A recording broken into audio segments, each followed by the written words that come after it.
नमस्कार मित्रों, मैं हूं एस के अनिल। और आज के इस एपिसोड में नक्षत्र ज्योतिष सॉफ्टवेयर के माध्यम से मुहूर्त किस प्रकार से निकालना चाहिए, इसके बारे में आज चर्चा करेंगे। देखिए, मुहूर्त जो है ना, वो बेसिकली ग्रहों के ट्रांजिट के ऊपर जो है ना, वो बेस्ड होता है, जिसमें चंद्रमा की राशि और नक्षत्र, मुख्य रूप से नक्षत्र, और उस दिन की तिथि,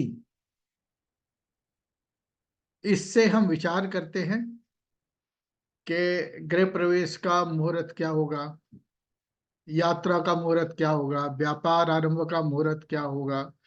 जितने भी प्रकार के मुहूर्त हैं, उसका विचार जो है वो हम करते हैं।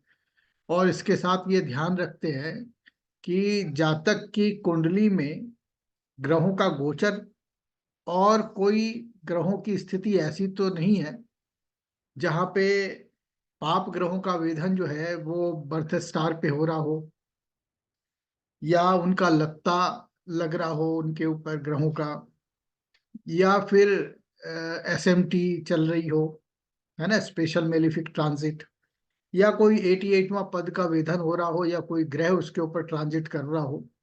तो जब सभी प्रकार से मेलिफिक इन्फ्लुएंस से कोई तिथि, कोई दिवस मुक्त होती है, तो वो एक परफेक्ट जो है ना, वो मुहूर्त होता है। इन सभी चीजों को निकालने के लिए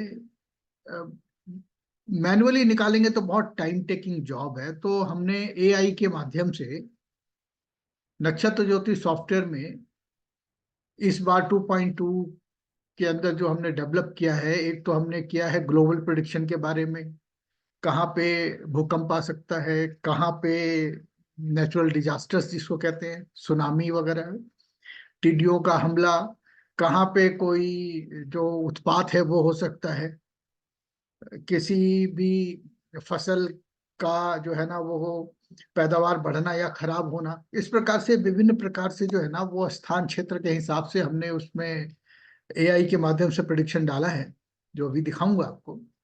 तो सबसे पहले हम चर्चा करते हैं यहाँ पे कि मान लीजिए गृह प्रवेश करने का मुहूर्त लेना हो आपको, या विवाह का मुहूर्त लेना हो, या यात्रा का मुहूर्त करना हो, या कोई दारुण कार्य करना हो, तो किस प्रकार से करेंगे। तो सबसे पहला जो है वो हम देखते हैं तिथियों के माध्यम से किस प्रकार से जो है ना कर सकते हैं।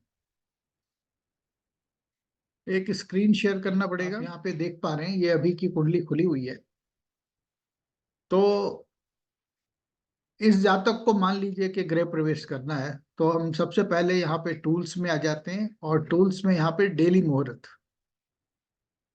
आप हिंदी और इंग्लिश दोनों ही लैंग्वेज में इसको आप देख पाएंगे। तो मान लीजिए कि गृह गृह प्रवेश करना हो, तो गृह प्रवेश करने के लिए हम नक्षत्रों से देखेंगे। तो यहाँ पे आप देख पाओगे कि पूर्व फाल्गुनी नक्षत्र है, 25 तारीख दिसंबर में 00 से शुरू होती है, और 25 तारीख के 23:59 तक जो है ना, वो ये कहता है कि जो आज की जो नक्षत्र का जो मुहूर्त है, वो कोई भी दारुण कार्य जैसे मारण, मोहन, उच्चाटन, स्तंभन कार्य, विष निर्माण का कार्य, है ना, वो कर सकते हैं, शस्त्र निर्माण का कार्य कर सकते हैं। तो इसके अंदर जो है वो गृह प्रवेश का मुहूर्त नहीं आया। दूसरा देखते तिथि के माध्यम से। तो कृष्ण पक्ष की प्रतिपदा जो है वो 25 तारीख को 00 से शुरू होती है, और 20:36 तक चलती है। इसमें समय भी दिखाऊंगा आपको, फिर वो आपका जो चौघड़िया मुहूर्त है वो भी दिखाएंगे, और होरा भी दिखाएंगे आपको। इसमें 20:36 तक जो है वो विवाह का उत्सव, भूमि पूजन, गृह निर्माण, गृह प्रवेश नहीं, यात्रा, प्रतिष्ठान आरंभ करना, है ना, चौल कार्य करना, कोई भी शुभ कार्य की सिद्धि इसमें होती है। और 23:59 के बाद तक विवाह, आभूषण का क्रय विक्रय, राज संबंधी कार्य, प्रतिष्ठान स्थापना, उपनयन तथा वस्तु कार्य जो है वो। अब यहाँ पे देखेंगे कि ये अगर यात्रा की कोई बात हो रही है, तो वो कहता है कि आज उत्तर दिशा की यात्रा शुभ है ना। इस प्रकार से आप यहाँ पे एक जो टूल्स दिए हुए हैं, आप इसके माध्यम से तारीख बदल सकते हैं। अब देखिए 26 तारीख को क्या कोई संयोग ऐसा बनता है जिसमें नक्षत्र या मुहूर्त से जो है वो आपको गृह प्रवेश का कुछ बन रहा है ना। तो यहाँ पे पूर्वा फाल्गुनी जो है वो 26 तारीख के सुबह 1:22 पे खत्म हो जाती है। इसमें तो वही मुहूर्त जो है ना वो अलाउ होगा जो पिछले चल रहा था। अब 1:22 से लेकर के 26 तारीख के 23:59 तक का जो समय है उसमें मांगलिक कार्य जैसे विवाह, सगाई, गृह निर्माण, उपनयन, यज्ञ अनुष्ठान आदि, इसमें भी गृह प्रवेश नहीं आया। तिथि मुहूर्त में लेते हैं तो आपको देख सकते हैं यहाँ पे कहीं पे विवाह, आभूषण, क्रय विक्रय, उपनयन, यात्रा, यहाँ पे भी कुछ भी नहीं है। और उत्तर दिशा यहाँ पे भी अभी अशुभ है। तो अब क्या करेंगे, अब यहाँ पे जो है वो 27 तारीख लेंगे, क्योंकि 26 तारीख को भी कोई मुहूर्त जो है वो यहाँ पे नहीं दिखता है गृह प्रवेश का। ठीक है, यहाँ पे आप सीधे देख सकते हैं क्या कोई गृह प्रवेश का है यहाँ पे। यहाँ पे कहीं नहीं आया, यहाँ भी नहीं आया। 28 तारीख देखिए। इसके बाद भी बताऊंगा आपको, ये तो जनरल जो है ना वो ग्रहों का जो ट्रांजिट है उसके हिसाब से मुहूर्त निकल रहा है। फिर जिस जातक को गृह प्रवेश करना है उसकी कुंडली में तो कोई मेलिफिक इन्फ्लुएंस नहीं है, उसकी भी चर्चा करेंगे।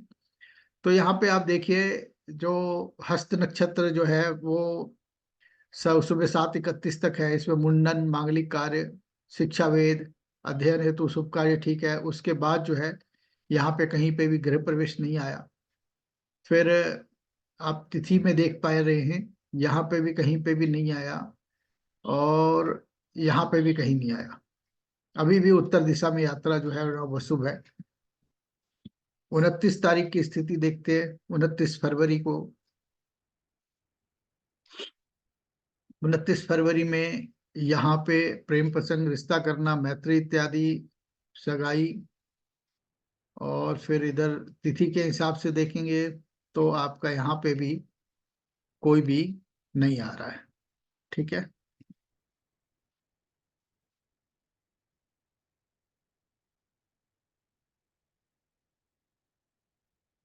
अब देखिए आप 1 मार्च का कर लेते हैं यहाँ पे।